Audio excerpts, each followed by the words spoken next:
Hey guys, Adam here, and today we have a video going over the newly redesigned iPod Touch 5th generation and the newly redesigned iPod Nano 7th generation, and both of these devices were announced today at Apple's September 12th media event. So starting off with the new iPod Touch 5th generation, the major change here is that there's now a 4-inch screen. So the new iPod Touch 5th generation now has a 4-inch 1136 by 640 resolution Retina display.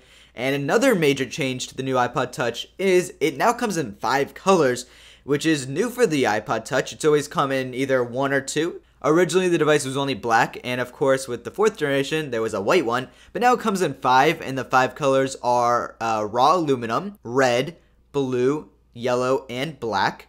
And the front of all the devices is white, besides the black touch has a black front, so that's pretty cool.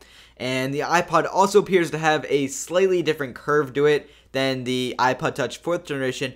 And the reason for this is because it's now thinner than the iPod Touch 4th generation, which was pretty damn thin to begin with. This device is now 6.1 millimeters thick, which is pretty insane. The new iPod Touch now features a 5 megapixel back-facing camera, which shoots 1080p HD video. There's also now a panorama mode for the camera. The new iPod has an LED flash on the back, and it also has an upgraded 720p HD front-facing FaceTime camera, which is pretty cool. The new iPod also has the Apple A5 chip. It now has Siri support, which is a first for the iPod Touch.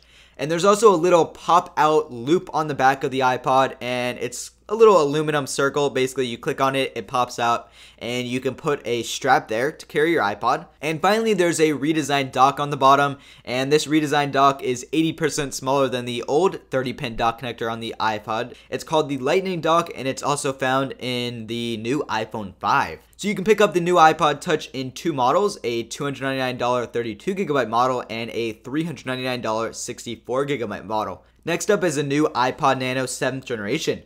The new Nano pretty much is a mini iPhone. If you guys look at it, I'm sure that's the first thing that came to your mind.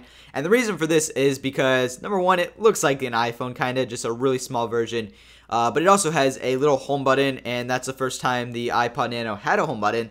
If you guys don't know, the 6th generation was a little square Nano. It was all touchscreen, but this one now does have, the home button. It has a 2.5-inch diagonal multi-touch display, and it comes in 8 different colors, and the 8 colors are red, blue, yellow, green, purple, pink, white, and black, and the red is the product red iPod. And personally, I think the new Nano design is pretty cool. The device is 38% thinner than the last generation Nano, and then it looks like a mini iPhone. Of course, it has little side volume rockers like the iPhone, and it has that home button, of course. The new Nano actually has support for watching videos, which is new for the iPod. Of course, you could watch videos in a few of the older models. However, the 6th generation Nano removed the video playing support, and you guys can now watch videos on the 7th generation Nano. And it also has that new Lightning dock that I just talked about for the iPod Touch, so the 80% smaller dock than the old 30-pin dock connector. And the new Nano comes in a 16GB model, and it costs $149. So guys, that's pretty much it for the recap of the brand new iPod Touch and iPod Nano. They're both available for pre-order on September 14th, and I'll have unboxing videos of both the new devices as soon as they arrive. So anyways guys, if you enjoyed the video, be sure to leave a like rating down below, and be sure to subscribe to my channel for those videos on the new Nano, iPod Touches, and iPhone. Anyways guys, thanks a lot for watching.